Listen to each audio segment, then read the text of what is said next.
और वही खबर पटना से बताते चले, जहां आरजेडी के लोक भवन मार्च को लेकर पटना में ट्रैफिक डायवर्जन सुबह 9 बजे से मार्च खत्म होने तक पटना जंक्शन से डाक बंगला चौराहा मार्ग बंद रहेगा। तो बताते चले कि गांधी मैदान के आसपास व्यावसायिक वाहनों पर रोक रहेगी। कई प्रमुख मार्गों पर ऑटो और ई रिक्शा के रूट बदले गए हैं। गांधी मैदान से सचिवालय तक 500 से अधिक जवान तैनात किए गए हैं। जेपी गोलंबर, डाक बंगला, आयकर गोलंबर, हड़ताली मोड़ और सचिवालय पर water cannon, tear gas party तैनात किए गए हैं। ट्रैफिक एसपी सागर कुमार ने लोगों से वैकल्पिक मार्ग अपनाने की अपील की है।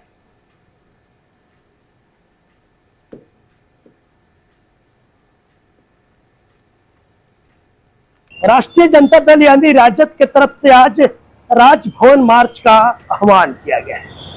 नेता प्रतिपक्ष तेजस्वी यादव के नेतृत्व में हजारों की संख्या में जो राजद के कार्यकर्ता है वो आज पटना की सड़कों पर उतरेंगे। देखिए, राजभवन मार्च को लेकर पटना का जो ट्रैफिक व्यवस्था है उसे डाइवर्जन किया गया है। खबर आपको हम विस्तार से बताएंगे।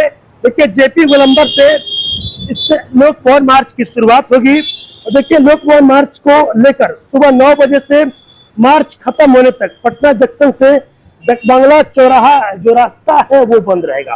देखिए, जेपी गोलंबर से इस मार्च की शुरुआत होनी है। तेजस्वी यादव के नेतृत्व में हजारों हजार की संख्या में जो राजद के जो कार्यकर्ता है, जो समर्थक है, और वो जेपी गोलंबर से राजभवन मार्च करने के लिए आगे बढ़ेंगे। सुबह 9 बजे से ही जो पटना जंक्शन बंगला चौराहा है उस रास्ते को मार्च खत्म होने तक बंद कर दिया गया। साथ ही साथ गांधी मैदान में जेपी गोलंबर है और वहीं से इस मार्च की शुरुआत होनी है। गांधी मैदान के आसपास व्यावसायिक वाहनों पर सुबह 9 बजे से रोक लगा दी गई है। कई प्रमुख मार्गों पर ऑटो और ई रिक्शा के रूट भी बदले गए हैं। देखिए, जो भी यात्री होते हैं जिनको गांधी मैदान से सीधे पटना जंक्शन जाना होता होगा, उन यात्रियों को आज परेशानियों का सामना करना पड़ सकता है, क्योंकि आज कई जगहों पर, कई प्रमुख मार्गों पर ऑटो और ई रिक्शा के रूट भी बदले गए हैं। वही अगर बात की जाए, इस मार्च को लेकर भारी संख्या में पुलिस बल की तैनाती भी कर दी गई है। पूरी तरीके से वो ट्रैफिक व्यवस्था की बात करें, पुलिस पूरी तरीके से अलर्ट मोड पर है। गांधी मैदान से सचिवालय तक 500 प्लस जवानों की तैनाती की गई है। जेपी गोलंबर, डाक बंगला, आयकर गोलंबर, हड़ताली मोड़ और सचिवालय पर वाटर कैनन और टीयर गैस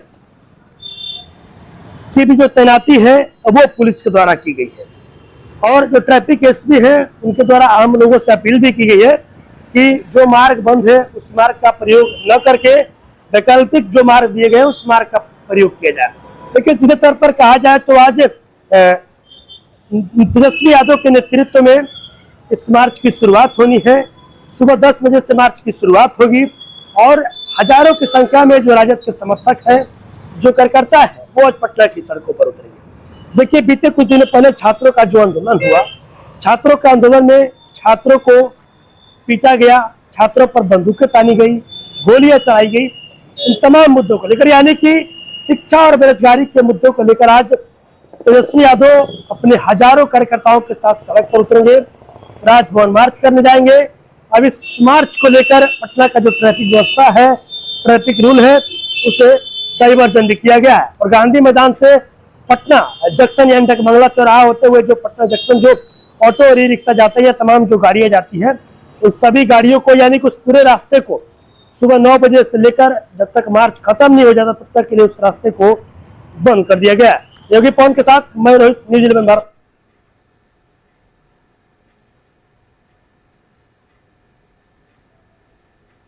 और अब इसी खबर पर अधिक जानकारी के साथ सहयोगी रोहित हमारे साथ पटना से जुड़ चुके हैं, उनके ओर करते हैं। जी रोहित, आज आरजेडी का राजभवन मार्च निकलने जा रहा है, ऐसे में प्रशासन की ओर से क्या कुछ तैयारियां की गई है, क्या कुछ सुरक्षा की व्यवस्था किए गए हैं?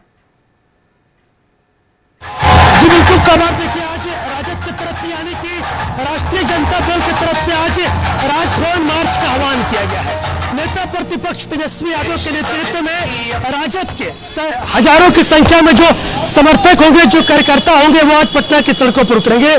सुबह 10 बजे से लोक भवन मार्च यानी राजभवन मार्च का आह्वान किया गया है और जेपी गोलंबर से मार्च निकलेगा और ये मार्च जेपी गोलंबर से सीधे राजभवन तक जाएगा।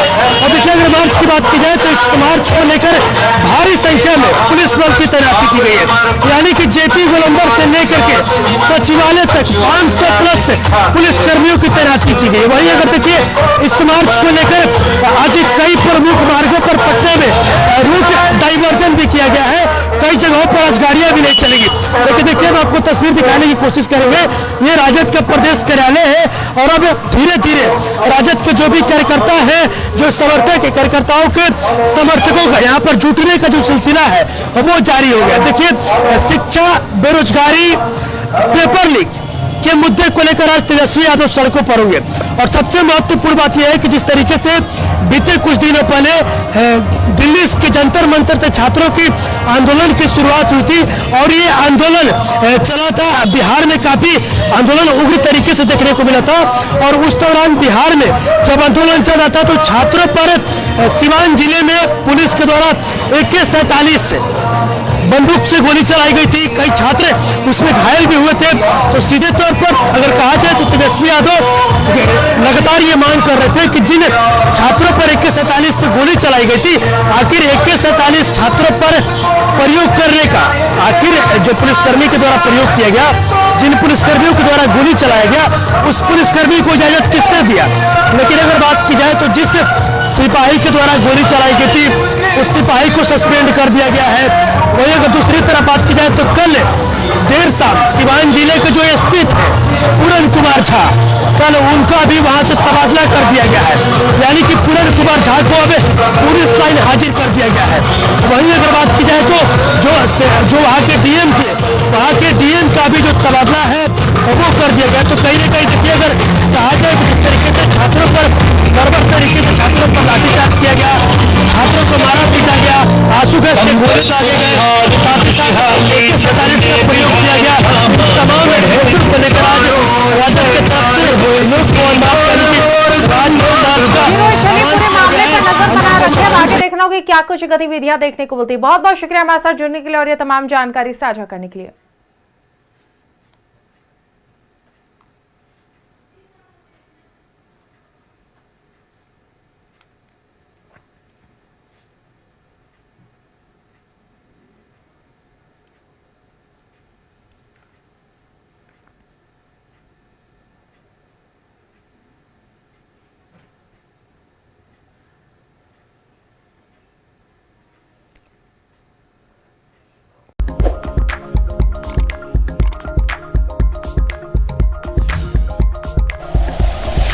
Like and share videos, subscribe करें हमारा चैनल और प्रेस करें बेल आइकॉन। News 11 भारत, सच है तो दिखेगा।